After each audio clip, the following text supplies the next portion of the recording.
भारत परिषद का सदस्य बन गांव सरकार लागू कराने के लिए नौजवानों ने लिया संकल्प।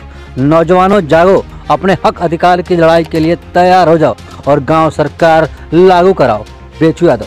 आजमगढ़ जिले के सगड़ी तहसील क्षेत्र के सुखमदत्त नगर गाँव में अन्याय, शोषण, भ्रष्टाचार विरोधी संगठन भारत परिषद द्वारा गाँव सरकार का कार्यक्रम किया गया, जिसमें जिला मंडल व पूर्वांचल के नौजवानों ने बढ़ चढ़कर हिस्सा लिया। कार्यक्रम की अध्यक्षता बैजनाथ राम वास्तविक व संचालन राजेश यादव ने किया। कार्यक्रम को संबोधित करते हुए भारत परिषद संगठन के प्रदेश महासचिव बेचू यादव ने कहा कि गांव की गुलामी तोड़ने के लिए आज नौजवानों को आगे आना होगा। जब देश में नौजवानों किसानों ने अंगड़ाई ली तब देश में व्यवस्था परिवर्तन हुआ है। संविधान के अनुच्छेद 243 में गांव सरकार को 29 विभाग दिया गया है, लेकिन देश की आज़ादी के 75 साल बाद भी मात्र केंद्र व प्रदेश की सरकार चल रही है और हम गांव वालों के लिए संविधान ने जो गांव सरकार की व्यवस्था दी है उसको सरकार अपने कब्जे में लेकर गांव को गुलाम बनाई हुई है, जिसमें सबसे बड़ी बाधा पंचायती राज एक्ट की धारा 15 बनी हुई है। धारा 15 में व्यवस्था दी गई है कि जिस प्रकार से जैसे चाहे राज्य सरकार निर्देश करेगी वैसे ही ग्राम पंचायतों को मानना होगा। यही सबसे बड़ी गुलामी हम गांव वालों को राज्य सरकार का 75 साल से झेलते आ रहे हैं। बेचू यादव ने नौजवानों का आह्वान करते हुए कहा कि नौजवानों जागो और अपने हक अधिकार की लड़ाई के लिए तैयार हो जाओ। जब संविधान ने ग्राम पंचायतों को स्वतंत्र इकाई मानकर केंद्र सरकार व प्रदेश सरकार जैसी गांव सरकार की व्यवस्था दी है तो संविधान का 73वां संशोधन कर धारा 15 को क्यों बढ़ाया गया? धारा 15 को समाप्त कर गांव सरकार लागू करने का मांग किया। वहीं कार्यक्रम में विशिष्ट अतिथि के रूप में पहुंचे आजमगढ़ ब्लॉक प्रमुख प्रतिनिधि मनीष मिश्रा ने कार्यक्रम में उपस्थित सभी नौजवानों व क्षेत्रवासियों का अभिनंदन करते हुए कहा कि भारत परिषद संगठन के क्रांतिकारी साथी हमेशा अन्याय, शोषण व भ्रष्टाचार के विरुद्ध लड़ाई लड़ते हैं। हमारे लिए यह खुशी की बात है। मेरे लिए कोई सहयोग हो तो संगठन के साथ हम हमेशा खड़ा रहूंगा।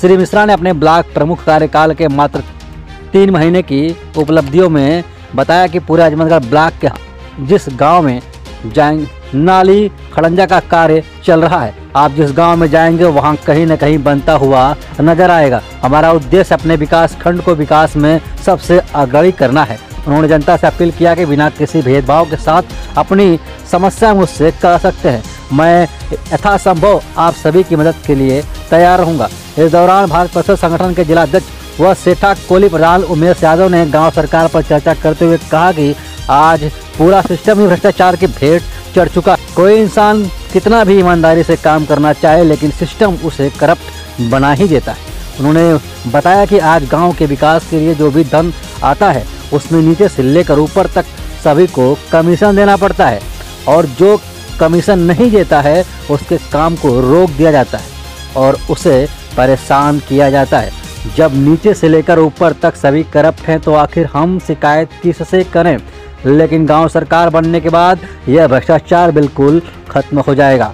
अंत में भारत परिषद के प्रदेश महासचिव बेचू यादव ने आजमगढ़ ब्लॉक प्रमुख की निर्विरोध जीत को ऐतिहासिक जीत बताते हुए भारत परिषद संगठन की तरफ से स्मृति चिन्ह प्रमुख प्रतिनिधि को भेंट किया और कहा कि ब्लॉक में न तो गुंडागर्दी हुई और न ही किसी सदस्य पर प्रशासनिक दबाव बनाया। इनके अच्छे व्यक्तित्व को देखकर हर पार्टियों ने समर्थन कर निर्विरोध ब्लॉक प्रमुख चयनित किया। इस जीत का भारत परिषद भी सम्मान करता है। कार्यक्रम में मनोनीत किए गए पदाधिकारियों में डॉक्टर अशोक चौहान पूर्वांचल प्रभारी, विजय नारायण यादव मंडल अध्यक्ष, धनंजय चौबे मंडल अध्यक्ष, किसान प्रकोष्ठ, सुभाष महादेव युवा मंडल अध्यक्ष, बैजनाथ राव वास्तविक पूर्वांचल मीडिया प्रभारी, सरफुद्दीन अंसारी मंडल मीडिया प्रभारी, राजू यादव युवा ब्लॉक अध्यक्ष हरिया, सदानंद यादव पूर्वांचल महासचिव, संजय यादव मंडल सचिव, मोनू यादव पूर्वांचल उपाध्यक्ष। इस दौरान मुंशी चौहान, फिरोज अहमद, हीरा यादव, नन्नू यादव, सतीश चौहान, उमेश यादव, गोविंदा राजभर, सुनील राजभर, रामप्रीत विश्वकर्मा आदि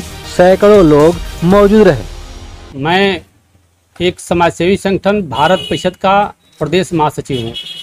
आज किस तरह के यहाँ पे कार्यक्रम कर रहे थे? कार्यक्रम तो जैसे यह है कि पहला भारत परिषद संगठन के पदाधिकारियों का ये चयन का कार्यक्रम था कि नए सिरे से पदाधिकारियों का चयन किया गया है, जिसमें काफ़ी संख्या में हर क्षेत्र से लोग भारत परिषद की सदस्यता ग्रहण किए हैं, पदाधिकारी बने हैं और नई ऊर्जा के साथ कार्य करने का अपना आह्वान किया है। मैं सभी साथियों का, भारत परिषद के जो आज पदाधिकारी जो बने हैं, मैं उनका स्वागत अभिनंदन वंदन करता हूँ। अच्छा रहा। तो भारत परिषद के आपका उद्देश्य क्या है? भारत परिषद एक भ्रष्टाचार अन्याय के खिलाफ लड़ाई लड़ने वाला संगठन है, जो हर गरीब शोषित पीड़ित व्यक्ति के साथ 2 कदम चल करके उसको न्याय दिलाने का काम करता है। और हम लोग वही संघर्ष में आज 20 साल से इस संगठन को अपने आजमगढ़ जनपद में, मंडल में और पूर्वांचल में इसको बढ़ाने का काम हम लोग अलग जगह काम कर रहे हैं। जैसा कि सुना जा रहा था आपके संगठन से गांव सरकार की मांग की जा रही थी, तो गांव सरकार और ये हमारे जो प्रदेश की सरकार, इसमें क्या मतलब अंतर है? देखिए, जैसे व्यवस्था जो दी गई संविधान में, जब देश आज़ादी के बाद जो संविधान में व्यवस्था दी गई, उसमें दिया गया कि केंद्र की सरकार, प्रदेश की सरकार और गांव की सरकार। लेकिन केंद्र की सरकार लागू हो गई, प्रदेश की सरकार लागू हो गई, लेकिन गांव की सरकार जो है अब तक लागू नहीं हो पाई।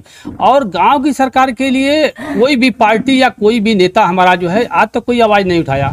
इसलिए हम लोग भारत परिषद संगठन के माध्यम से गांव सरकार की जो संवैधानिक व्यवस्था जनता की है, गांव के लोगों का अधिकार जो मिलने की आज़ादी उसमें है, मैं उस चीज़ को यह भारत परिषद संगठन उठा रहा है। गांव सरकार का मुद्दा को लेकर के गांव-गांव जा रहा है, लोगों को जागृत कर रहा है और एक जनचेतना फैला रहा है कि गाँव सरकार के बारे में सभी लोग इकट्ठा हुई, गाँव सरकार को लागू करिए।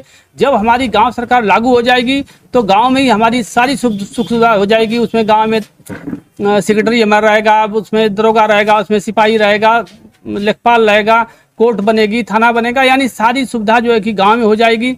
हम लोगों को नेताओं का गुलाम बन करके नहीं रहना पड़ेगा, हम लोगों को पार्टियों का गुलाम बन के नहीं रहना पड़ेगा, बल्कि नेता लोग गांव की तरफ आना लोग चालू कर देंगे। आज कोई भी नेता चुनाव जीतने के बाद 5 साल तक गाँव की तरफ ताकता नहीं है। क्यों नहीं ताकता है? कि हमारी गाँव की सरकार नहीं है। वो अपनी सरकार में हम लोग को चंगुल में फंसा करके अपना लूटपाट का धंधा लोग करते हैं, इसलिए गांव की तरफ कभी ध्यान नहीं देते हैं। गांव सरकार लागू हो जाएगी तो जान लीजिए कि गांव की जनता आज़ाद हो जाएगी और हम लोग नेता के पीछे नहीं भागेंगे, बल्कि नेता हमारे पीछे, गांव के पीछे भागेगा। अपने संगठन के माध्यम से यहाँ के आम जनता को क्या संदेश देना चाहेंगे? अब जनता को यही संदेश देना चाहते हैं कि आप सभी लोग, जो हम लोगों का आंदोलन चल रहा है गाँव सरकार का, आप सभी लोग गांव सरकार की मांग करिए। गांव सरकार के लिए जो भी नेता है आपसे वोट मांगने के लिए आता है, उससे आप बात करिए कि भाई हमारी बात को, गांव सरकार की बात को आप विधानसभा में उठाओगे, लोकसभा में उठाओगे। अगर विधानसभा या लोकसभा में उठाते हो तो हम आपको वोट करेंगे, अगर नहीं उठाते हो तो हम जाति और धर्म और पार्टी का बधुआ मजदूर बन करके तुमको जिताने के लिए हम बाध्य नहीं होंगे। हम अपने मनमर्जी का जो है कि अपना जमीनी नेता तैयार करेंगे, जो हमारी गांव सरकार की बात को लेकर के विधानसभा में दहाड़ेगा और लोकसभा में दहाड़ करके गांव सरकार को लागू करवाएगा। ऐसे नेताओं को हम वोट करने का काम करेंगे, यही हम जनता से अपील करते हैं। आपके संगठन में कितने लोग इसमें जुड़ने के लिए? तो 10-20 हज़ार लोग जुड़ चुके, पूरे प्रदेश में लोग जुड़ चुके हैं, जो मतलब बहुत एक्टिव ढंग से काम लोग कर रहे हैं। वैसे जुड़ने के लिए काफ़ी लोग जुड़े हैं, लेकिन 20 हज़ार लोग तो बहुत एक्टिव ढंग से पूरे प्रदेश में लोग लगे हुए हैं। गांव सरकार के मुद्दे को लेकर गांव-गांव लोग चला रहे हैं लोग। आज कितने लोगों को जोड़ा गया है? आज कभी हमें तो सैकड़ों लोगों को जोड़ा गया है। सर, जो कि आप जो है कि बार बार जो कि धारा 15 को तो जो कि हटाने की मांग करते हैं, तो देखिए जब संविधान का 73वां संशोधन हुआ सन 92 में जो है, तो उस समय जो पंचायती राज एक्ट जो लागू हुआ, तो पंचायती राज एक्ट में सभी पार्टियों के लोग मिल करके एक राय होकर के जनता को गुमराह करने के लिए, जनता को गुलाम बनाने के लिए एक धारा 15 उसमें बढ़ा दिए।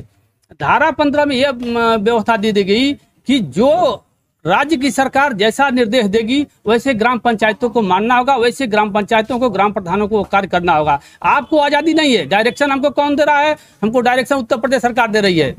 हम अपने मर्जी से गांव का विकास नहीं कर पा रहे हैं, अपने मर्जी से किसी को कोई काम नहीं कर पा रहे हैं।